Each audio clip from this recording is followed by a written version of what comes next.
Hey everybody, alright, this is part 2 video of replacing a defective water pump on a 95 Dodge Ram 1500 V8. So, we got everything out here, got the clutch fan assembly and fan shroud. Got our fan shroud sitting over here, pretty easy to remove. Left the coolant reservoir tank attached to remove the windshield washer tank in order to get access to the upper bolt. Wasn't a big deal. Got the clutch fan here. That was actually very easy to remove this as compared to working on my friend's 01. And here's the old water pump. The way, if I can find the bolts, here they are. The way I pulled the clutch fan off, now that I have the water pump out where it's visible, easy to access, simply take these bolts, and these bolts that I used are M8 125 by 40 millimeter. You just take one here, one right there, and one right there. Okay.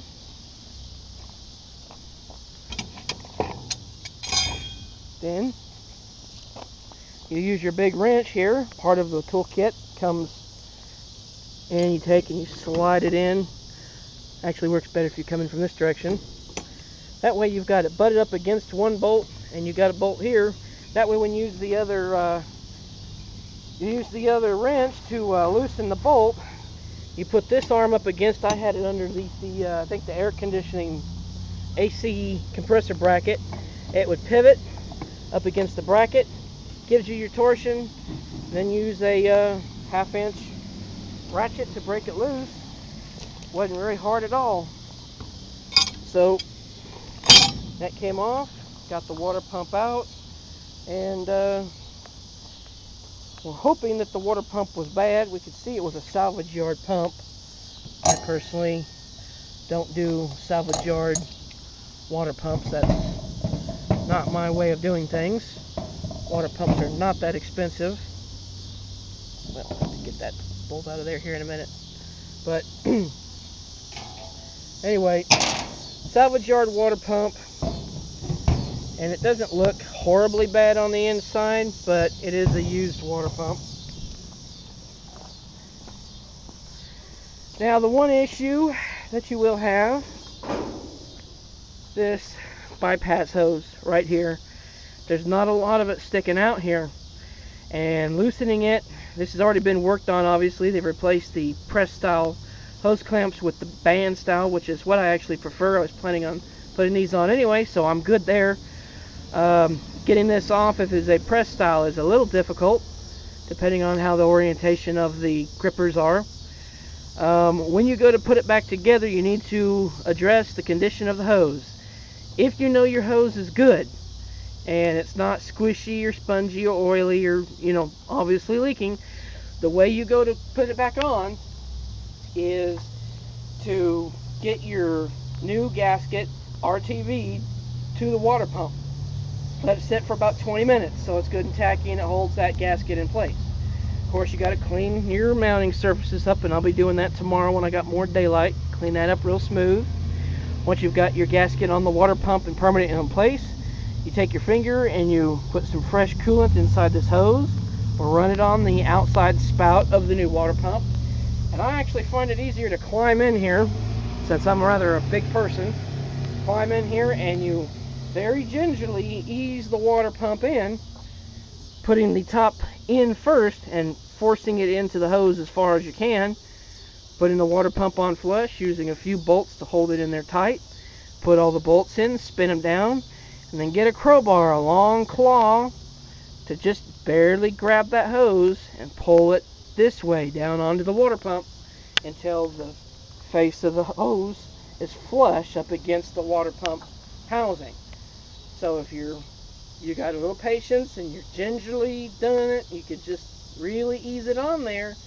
You can replace the water pump and get that hose on there without having to pull all this off. Because if this hose has to be replaced, and I'm hoping it don't, it feels pretty good, you got to pull that hose off. You've got to pull the bracketry off that holds your AC compressor, your alternator, this here pulley. I believe all this has to come off just to get to your bypass hose. Obviously something to be avoided unless you absolutely have to do it. So that's video part 2 of defective water pump replacement. We're going to call it quits for tonight because I'm rapidly losing daylight and want to sit in the air conditioning and cool off a little bit. So tomorrow, if it's not raining, we're going to clean this up, get the new water pump in place, and we'll just knock it out and get it done. Of course, if the hose ended up leaking, well, at least the gasket should still be good. Let's pull it all back apart and get all these accessories out. But that's another video that I hope I don't have to make. I know the owner don't want me to have to make it either.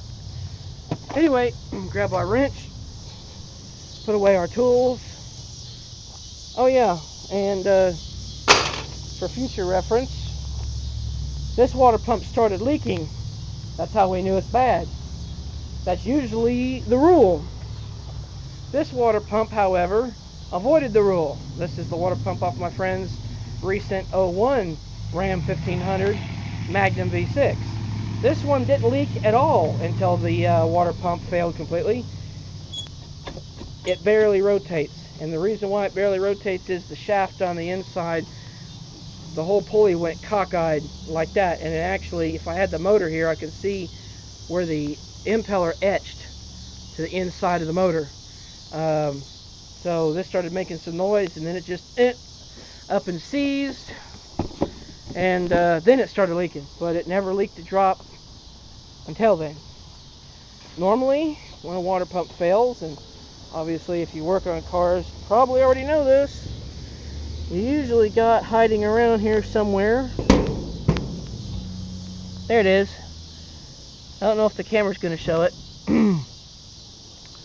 Right there where I'm pointing is what's called a weep hole, and that's usually where these things leak. Internal seal goes bad, starts to leak out of there, start to lose antifreeze. So anyway, there's our part 2 video on replacing a water pump on a Dodge Ram 1500, and we'll make the part 3 as we get more progress done. Thanks for watching. Comments always welcome. Peace out.